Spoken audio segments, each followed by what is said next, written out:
ফেসবুকের আর্নিংয়ে যে ভাঙন ধরবে সেটা আগে থেকেই ভেবে রেখেছিলাম। ভালোবাসা দিয়ে যাও, ভালোবাসা নিয়ে যাও, আর পরিবারে ঘুরে এসো, এইসব বলে বলে মানুষের লাখ লাখ ফলোয়ার্স বেড়েছে। আবার এই সমস্ত কথা বলে মানুষ ভাবছে অনেক কন্টেন্ট ক্রিয়েট করে ফেললাম। বাকিদের এগুলোকে কন্টেন্ট বলে মনে হলেও আমার একদমই মনে হয় না এগুলো কোনো কন্টেন্টের মধ্যে পড়ে। শুধু তাই নয়, কিছু মানুষ তো শরীর দেখেই লাখ লাখ টাকা ইনকাম করে গেছে। তারাই আবার নিজেদের সেলিব্রিটি বলে মনে করে। তাদের মিট আপেও প্রচুর মানুষ আসে তাদের সাথে দেখা করতে। 15 সেকেন্ডের রিলস পোস্ট করেই তারা এখন প্রচুর ভাইরাল ফেসবুক। শুধু ভাইরাল তাই নয়, তারা লাখ লাখ টাকা ইনকামও করছে। কিন্তু যারা দিনরাত খেটে খেটে বড় ভিডিও বানায় তাদের মূল্যটা কোথায় বলতে পারবে?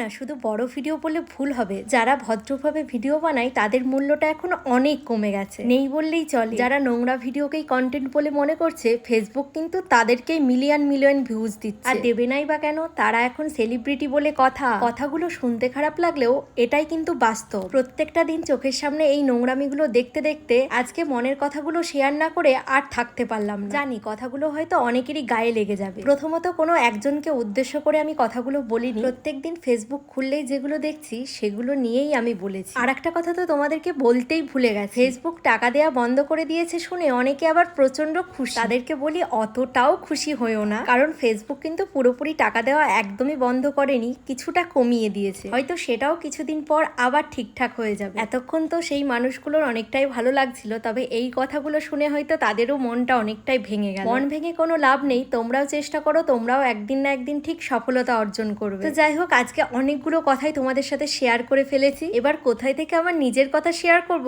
সেটাই বুঝে উঠতে পারছি না। তো যাই হোক, কিছুক্ষণ আগেই ঘুম থেকে উঠে পড়েছি। এখন ভাবলাম সকাল সকালই জামা কাপড়গুলো কেচে, জামা কাপড় যেমন তেমন আজকে ভাবলাম বেড কভার আর বালিশের কভার এগুলোই কাচবো। যতই ওয়াশিং মেশিনে কাচি না কেন, বেশি নোংরা জামা কাপড় হলে আগে কিন্তু গরম জলে ভিজিয়ে রাখি, কিছুক্ষণ পর রোগড়ে নিয়েই তবেই ওয়াশিং মেশিনে কাচতে দিই। তো কাছাকাছি তো কমপ্লিট হয়ে গেছে। এখন আমি আর তোমাদের দাদাভাই চলে এসেছি ছাদে মেলতে। ছাদে এসেই যেন মনে হচ্ছে শাড়ির মেলা লেগেছে। আসলে এই শাড়িগুলোতে মার দিতে হতো, তো কাকিমাকে বলেছিলাম শাড়িগুলোতে মার দিয়ে দিতে, তো সেই জন্যই আজকে কেচে শাড়িগুলোতে মার দিয়ে দিয়েছে। দুটো ছিল আমার শাড়ি আর দুটো ছিল মায়ের। আর আজকে তো ছাদে প্রচন্ড রোদ দিয়েছে, মানে দাঁড়ানোই যাচ্ছিল না, এতটাই রোদ ছিল। তোমরা আবার অনেকে ভেবো না যে এতক্ষণ ধরে মানে বরে মেলছে আমি ভিডিও করছি, এরকমটা না। আমি এতক্ষণ ধরে কাচলাম। সে যাই হোক, ওয়াশিং মেশিনে হোক আর যাই হোক, একাই তো কাচলাম। আবার নিচতলা থেকে দুতলায় আমি নিয়ে এসেছি, তারপরে গাও নিয়ে এসেছি। ঠিক আছে, হ্যাঁ, ভিডিওতে সবাই দেখবে, প্রথম থেকে যারা দেখবে তারা সবাই জানে।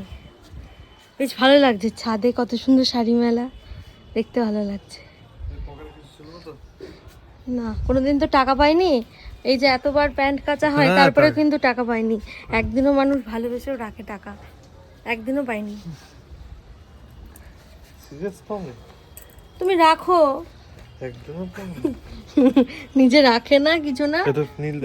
না, আমি নীল দিইনি, আমার নীল ভালো লাগে না, একদম পছন্দ হয় না নীল দেওয়াটা।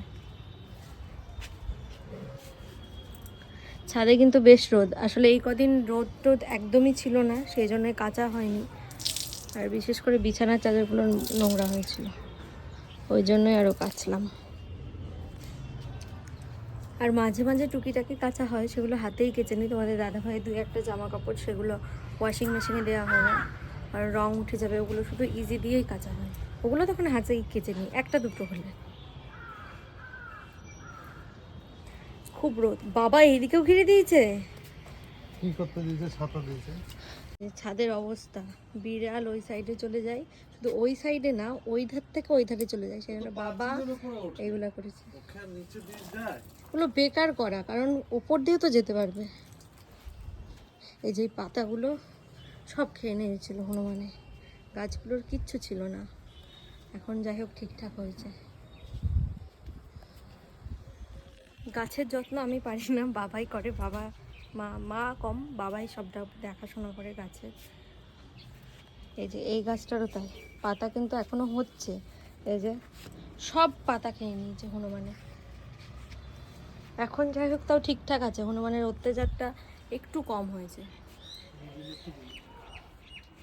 তারপর দুপুরে আর কোনো ভিডিও করা হয়নি। এখন হচ্ছে সন্ধ্যাবেলায়। তোমরা অনেকেই জানো আর অনেকেই হয়তো এই লাইভটা দেখেছো।